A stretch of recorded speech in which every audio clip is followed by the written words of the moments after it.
Warning, this episode contains content that may be disturbing to some viewers. Viewer discretion is advised.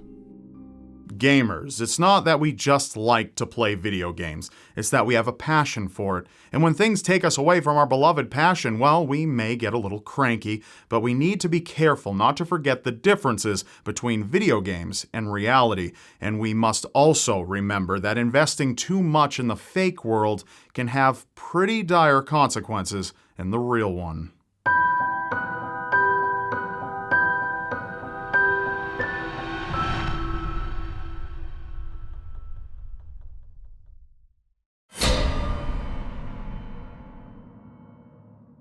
One of the worst things about video games is that while most of them require movement up here and here, they don't exactly require it in many other parts of your body. Chris Staniforth was an Xbox addict, something I'm sure many of you out there can kind of relate to. But Chris was a little more than a habitual user. Chris liked to play on his Xbox for hours at a time, sometimes up to 12 hours at a time. Chris loved little more than firing up Halo and playing against different people from all over the world. His parents didn't see a problem with it. Chris was having loads of fun after all. He wasn't out getting into any trouble or anything, but his parents eventually realized that there was a lingering danger just around the corner for Chris, but by the time they realized it, it was far too late. Chris was preparing to get a job which might have been all it had taken to prevent such an early demise. While outside of the building after his interview, Chris ran into a friend and the two began chatting. Chris told his friend about how he had been experiencing strange sensations in his chest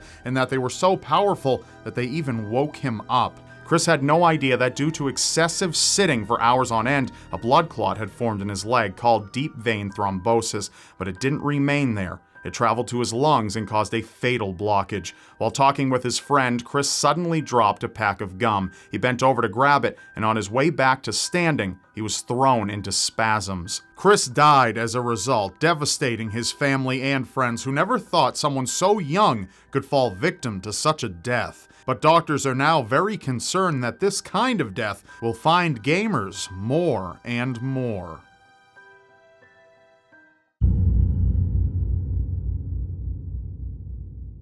It's likely that some of you have no idea how someone could sit for the better part of an entire day just playing video games, but what about nearly a month?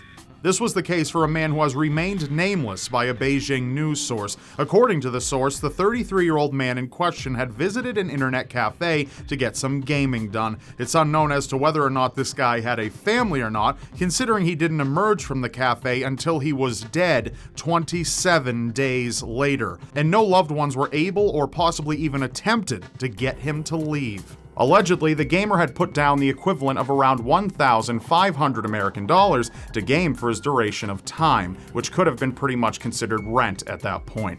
Apparently, to make matters potentially worse, the internet cafe might not even have been operating legally, which would explain why no one seemed to cut the gaming addict off before he dropped dead. During his time there, he barely slept and only ate and drank when it was absolutely necessary, eventually resulting in his malnourishment. At the end of his incessant gaming marathon, he passed out while in the middle of a game and was brought to a nearby hospital, where doctors failed to revive him. It's unknown as to what games he was playing while he was there for those 27 days, but sources claim that his diet consisted of cups of instant noodles. Considering how much less time sitting and being inactive it takes to do a person in, it's a miracle this man made it as long as he did. But in the end, it only delayed the inevitable.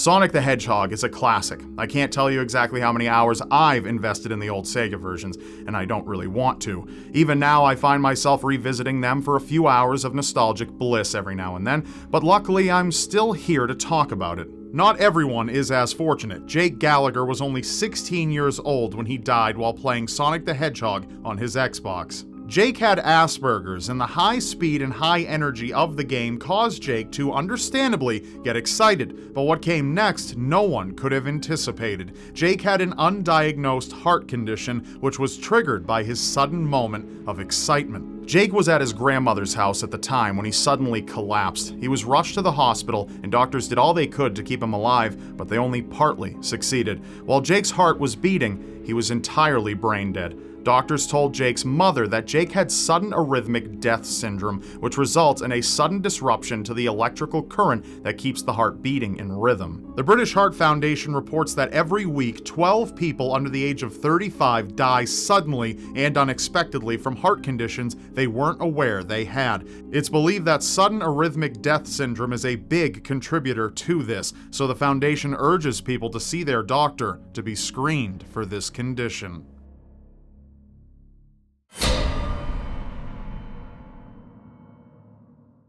When we are sick or injured, sitting around and relaxing isn't only okay, but necessary. But too much relaxation can turn out to put you in a much worse position than you were before. A 17-year-old Russian boy named Rustom was quite the gamer, and his thirst for playing them couldn't be quenched, which was proven after he sustained a broken leg and was forced to chill out and just play video games while he recovered. His game of choice was Dota 2, which got mostly all of Rustom's attention while he recovered. It's believed Rustom spent around 2,000 hours playing that game exclusively over the year and a half before his death. That's a hair over 83 days of non-stop playing. His parents recalled often hearing their son hammering away at his keyboard. It was just a typical sound in their household, one that you heard so often that you pretty much stopped hearing it.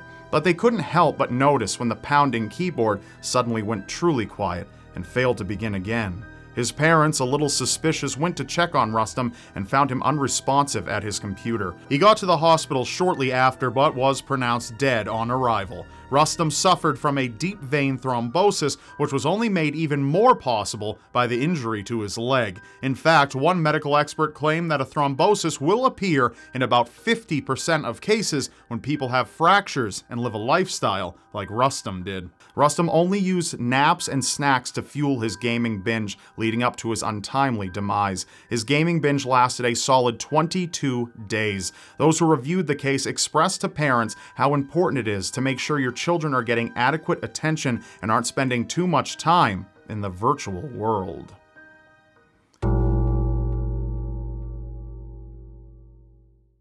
World of Warcraft, it's a game so addicting some people refer to it as World of War crack, and it's been consuming lives ever since its release in 2004. It's such an iconic game that the developers reported over 100 million accounts created in the game's lifetime. One of the many people invested heavily in the game was a man named Gerald Spangenberg. Gerald was a 57-year-old husband and father who was loved by his family, but few are immune to the pull of an addicting game once you give it a try. He was an avid World of Warcraft player and a member of a guild that he would often run raids with, but like most every player, sometimes he'd have disagreements with other players. Sometimes these disagreements led to full-blown arguments, and Gerald was engaged heavily in one during a raid one day. But like so many of our other stories, Gerald had been sitting for far too long in front of the flashing monitor. But what made matters worse was how angry Gerald had become while playing. He was fuming, and the sudden burning stress of his anger combined with a far too still lifestyle turned deadly. Gerald's abdominal aorta artery ballooned and ruptured in what is called an abdominal aortic aneurysm. Considering how much blood that specific artery carries, Gerald rapidly bled out inside of his own body, killing him right there at his computer. When his family found him, they were horrified and devastated. Gerald's guild noticed that he had suddenly just stopped moving in-game. The players believed he was just being childish because of the argument, and he eventually timed out and was booted from the game. His fellow guild members were more than annoyed and had him kicked out of the guild for it. It was only once Gerald's daughter sought out the guild to tell all of Gerald's friends of his demise that the players knew what truly happened that day and felt terrible for the assumptions that they had made. That's all for this episode. Remember, you may not believe it, but anything is possible in a world so seriously strange. But before you go, I've got something special for all of you gamers out there. Loot Crate has generously come forth to sponsor this episode of Seriously Strange and is offering my fans a special gift. Loot Crate is a monthly themed subscription box full of awesome gamer and geek gear that you're sure to love. And if you head to lootcrate.com/Rob and enter code ROB, you'll get 10% off your first crate just for being in my audience. Last month's crate theme was Dystopia, full of The Matrix, BioShock, and Fallout gear. This month's theme is Futuristic, which is full of collectibles from Rick and Morty, Mega Man, Futurama, and more. So head down to the description below for the link to lootcrate.com/Rob, enter code ROB, and join me in the awesome community. Thanks for listening.